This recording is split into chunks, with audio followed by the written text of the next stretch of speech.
Nikasema hivi, ni aina ya watu ambao wanalisikia neno la Mungu kama hivi ambavyo ninazungumza. Aidha wanalisoma wenyewe kwenye Biblia neno la Mungu. Bwana Yesu asifiwe. Lakini wakiisha kulisikia lile neno la Mungu, Biblia inasema hao watu hawaelewi. Haleluya. Kuna uwezekano ukasikia na usielewe kinachoendelea. Na utajuaje kwamba hauelewi kinachoendelea? Pale ndipo ambapo mhubiri anazungumza kwa habari ya jambo fulani. Upo katika hiyo ibada, alafu unamfikiria fulani angekuepo ili neno linakwake kabisa. Bwana Yesu asifiwe. Yaani ili hapa ilibidi mtu fulani ndo afanye nini? Alisikie. Utajua huyu mtu amesikia lakini afanye nini? Haelewi kinachoendelea. Kitabu cha Marko ile sura ya 4 ule mstari wa 4. Tumishi wa Mungu naomba unisomee. Halafu utaruka utasoma ule mstari wa 15.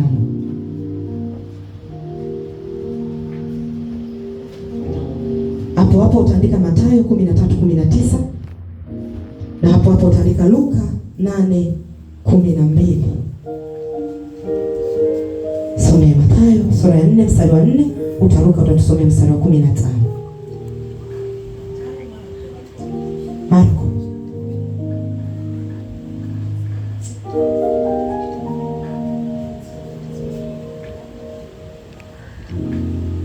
Marko sura ya 4 mstari wa 4, Biblia inasema, ikawa alipokuwa akipanda, mbegu nyingine ilianguka kando ya njia, wakaja ndege wakaila. Mstari wa 15, hawa ndio walio kando ya njia lipandapo neno, nao wakiisha kusikia, mara huja shetani akaliondoa lile neno lililopandwa mioyoni mwao. Somea Mathayo 13:19.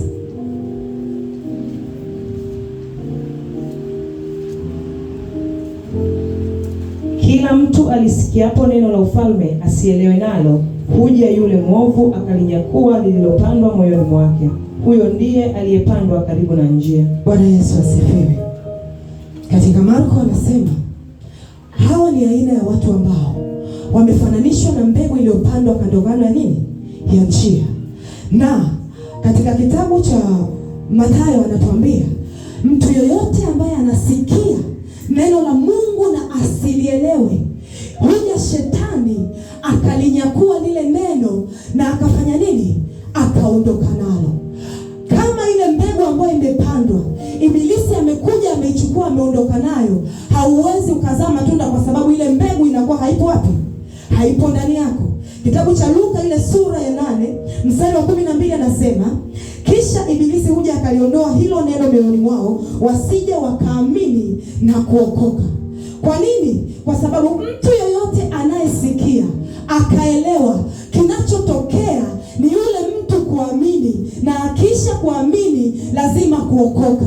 Kuokoka ni matunda yanayozaliwa baada ya yule mtu kupokea nini? Ile mbegu ya neno la Mungu. Bwana Yesu asifiwe. Watu wa kwanza wanalisikia lakini hawaelewi. Kwa sababu hawaelewi, shetani anakuja anapokonya lile nini? Lile neno, wanabaki empty.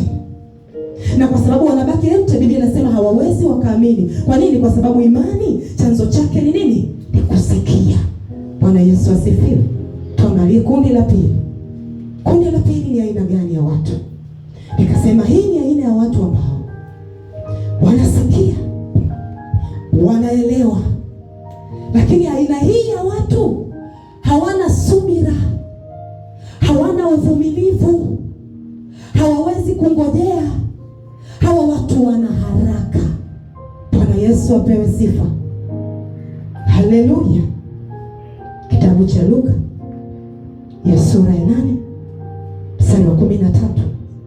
Utasoma na Marko hiyo sura ya 4 mstari wa 16. Na utasoma Mathayo hiyo sura ya 13 mstari wa 20. Bwana Yesu asifiwe. Luka 8:13. Neno la Mungu linasema hivi, na wale penye mwamba ndio wale ambao wasikiapo ulipokea lile neno kwa furaha, nao hawana mizizi, huamini kitambo kidogo, na wakati wa kujaribiwa anasema hujitenga. Bwana Yesu asifiwe.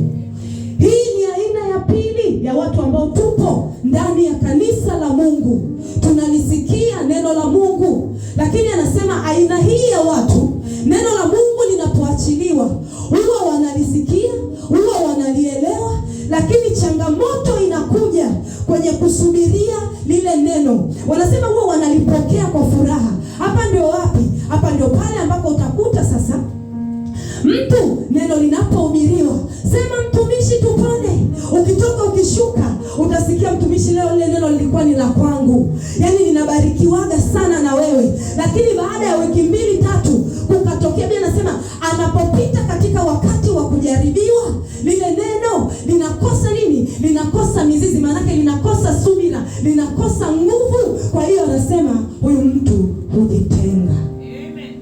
Na kwa sababu hiyo anakuwa ameamini, lakini ameamini kwa kitambo kidogo tu. Bwana Yesu apewe sifa. Utajuaje kwamba wewe umeamini kwa kitambo kidogo? Utajua pale ambapo neno la Mungu kwa habari ya msamaha lilishaachiliwa, neno la Mungu kwa habari ya upendo lilishaachiliwa, lakini una miaka 5 ndani ya Ukristo na kuna mtu mmoja unasema kwa kweli nimeokoka, lakini yule abadan asila siwezi nikamsamehe. Haleluya. Bwana Yesu asifiwe. Utajua kwamba niliamini lile neno kwa kitambo kidogo tu. Ulifurahia sana ulipohubiriwa upendo, ulifurahia sana ulipohubiriwa mafanikio, lakini alipokuja mjaribu kukujaribu kwenye biashara yako, ukasema hii biashara mimi ninaachana nayo. Bwana Yesu asifiwe. Ukasema mimi siwezi kuendelea tena na haya mahusiano, ukasema mimi siwezi kuendelea tena na hii ndoa, ukasema mimi siwezi tena kuendelea na hii huduma. Bwana Yesu asifiwe. Wako watumishi wengi wa Mungu ambao walianza safari na Mungu vizuri, ilipofika wakati wa lile neno alilolipokea kwamba wewe ni mtumishi wangu, nimekuita uwe nabii juu ya mataifa, lilipofika ule wakati linajaribiwa, huo wakati ambao washirika wanaondoka, huo wakati ambao watu walisema tunaiamini neema yako, tunajua unajua kufundisha, huo wakati hao watu hawapo tena na wewe. Bwana Yesu asifiwe. Akasema hapana, labda kuna mizimu ya kwetu niliisikia, labda kuna mahali tu mimi nitakuwa nilijichanganya, siwezi nikaendelea na wakati wa kujaribia ule neno limefika. Hii inatufundisha nini? Neno lolote ambalo Mungu analiachilia kwako, liwe zuri kiasi gani, kuna wakati wa kujaribiwa kwa lile neno. Na kwa sababu kuna wakati wa kujaribiwa, ndiko tunapohitajika sana neema ya uvumilivu, neema ya kusubiria. Nje ya hapo utakuwa mtu wa kuhangaika hapa, tutakukuta mwisho wa siku umefungua kilinge cha waganga. Bwana Yesu apewe sifa. Wanalipokea kwa furaha, lakini wanaamini kwa kitambo kidogo. Aina ya 3, Biblia inasema hao nao wanasikia, wanaamini, ila sasa wamesongwa na anasa, wamesongwa na shughuli za maisha, wamesongwa na mali.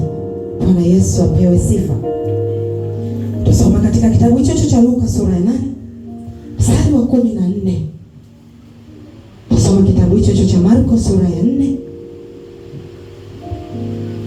mstari wa 17 na Mathayo 13:21. Bwana Yesu apewe sifa. Luka 8:14 anasemaje? Anasema hivi: na zilizoanguka penye miiba ni wale wanaosikia wanaenenda, lakini katika kuenenda kwao husongwa na shughuli na mali na anasa za maisha, wasiivishe kitu chochote. Bwana Yesu asifiwe. Hawana shida katika kuamini, watakuja kanisani Jumapili, lakini kwa sababu wamesongwa na vitu vingi, Biblia inasema aina hii ya watu hata umtabirie kwamba utakuja kuwa waziri mkuu, anasema hawaivishani kitu chochote. Wanahisi ni katika juhudi zao, wanahisi ni katika nguvu zao, wanahisi ni katika bidii zao ndiko ambako lile neno la Mungu linafanyaje? Linatimia. Aina hii ya watu hawaambii kitu, wamekariri maandiko, wanayo kichwani. Anakuambia mimi najua nafasi yangu katika Mungu, najua alishasemaga, akaniambia kabisa mimi nitakuja kuwa mtu mkubwa. Ni kweli, hakuongopa mtumishi. Lakini je, unafanya nini lile neno liweze kuchipua? Unafanya nini lile neno liweze kuzaa? Bwana Yesu apewe sifa.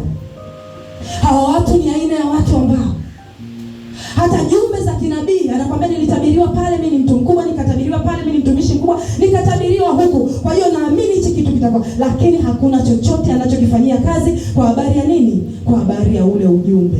Bwana Yesu asifiwe.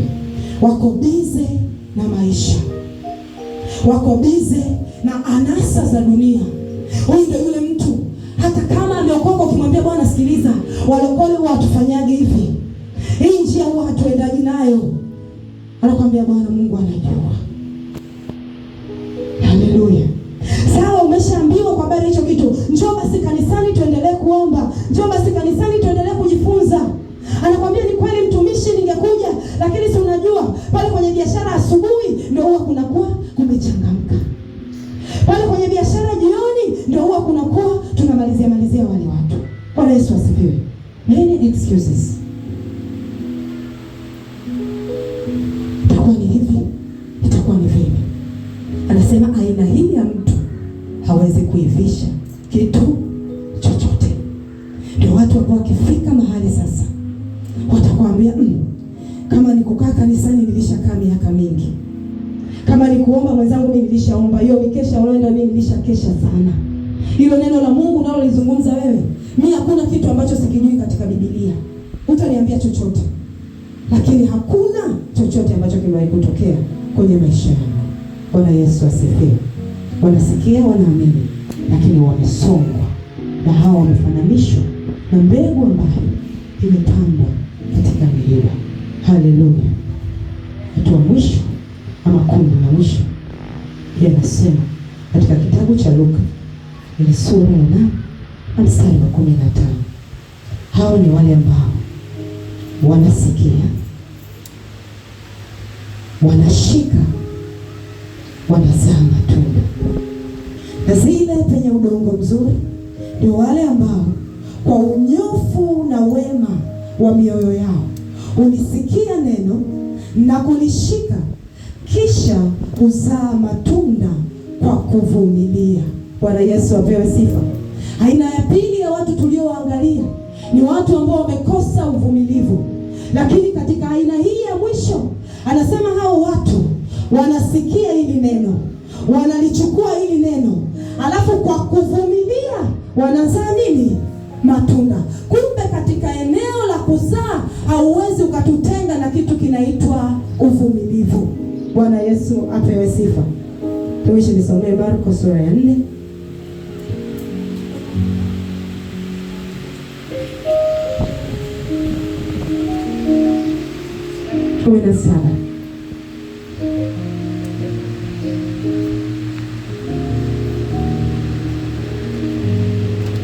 Ila hawana mizizi ndani yao.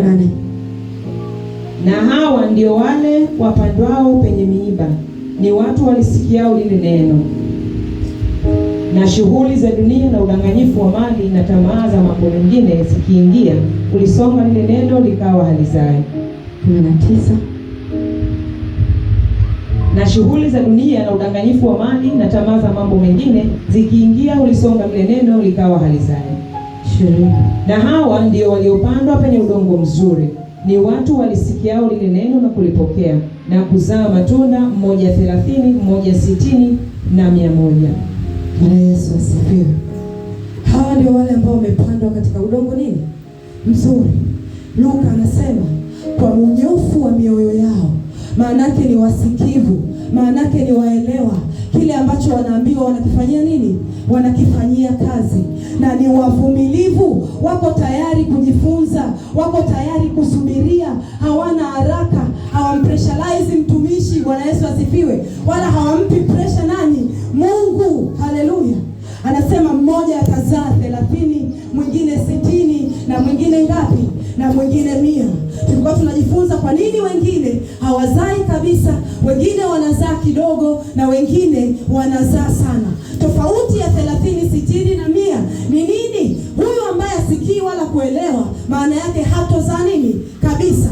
Kuna yule ambaye anasikia lakini anaamini nini? Anaamini kidogo. Ndio pale ambapo matokeo ya mtu yanakuwa ni nini? Ni kidogo. Kwa nini? Kwa sababu anaweza kuvumilia lakini ni kwa muda fulani. Lakini huyu mwingine sasa anasikia, anaamini, ila amesongwa. Biblia inasema huyo hawezi kuivisha kitu nini? Chochote. Na huyo wa mwisho, kwa sababu ya kuvumilia, kwa sababu ya kuendelea kumlingana Mungu, kwa sababu ya kuendelea kumtafuta Mungu na kumwamini katika kile ambacho Mungu amekisema kwenye maisha yake, basi kinachotokea, Biblia inasema atazaa 100. Bwana Yesu apewe sifa. Haleluya. Upo katika kundi gani? Upo katika kundi gani?